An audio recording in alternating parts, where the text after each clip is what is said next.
Hi mga ka-Oragon, let's eat! Meron tayo dito mga alimasag.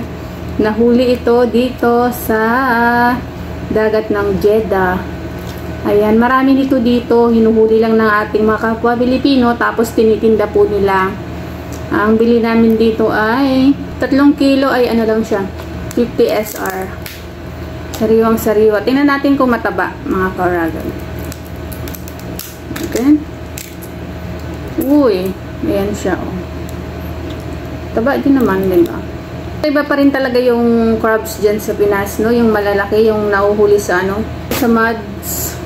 Ayan. Tsaka, dapat yung maliliit, din naman muna nila hinuhuli, no? Dapat, tingnan mo to. Eto, gumawa din ako ng ating sausawan. Ay, natapon.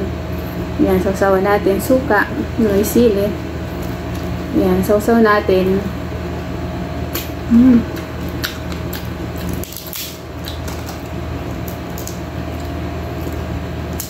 Sariwa to. Bagong huli.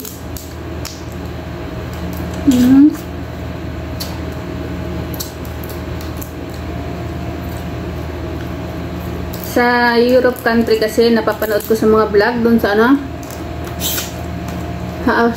Australia, Canada. Nahuhuli sila ng crabs tapos may bilang. Tapos ilang piraso lang yung hulihin nila.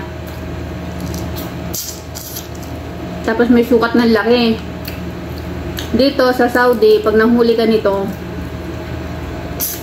walang sukat-sukat. As in, madami talaga. Tingnan nga, dami lang nanghuli. Tapos tinitinda po ng ating mga kapwa Pinoy dito sa Jeddah. Nagkaka-business sila. San ka pa? Diba?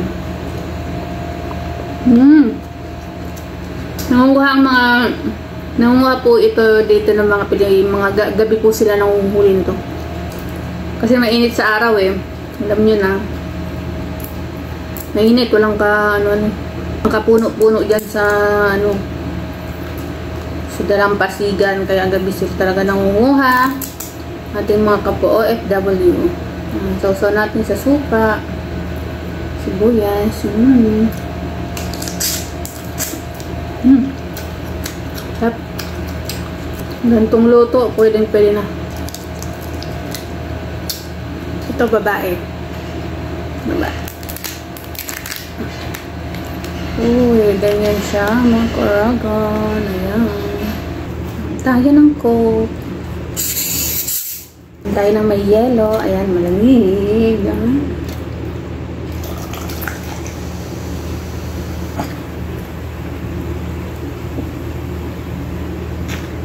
Tingnan natin itong isa.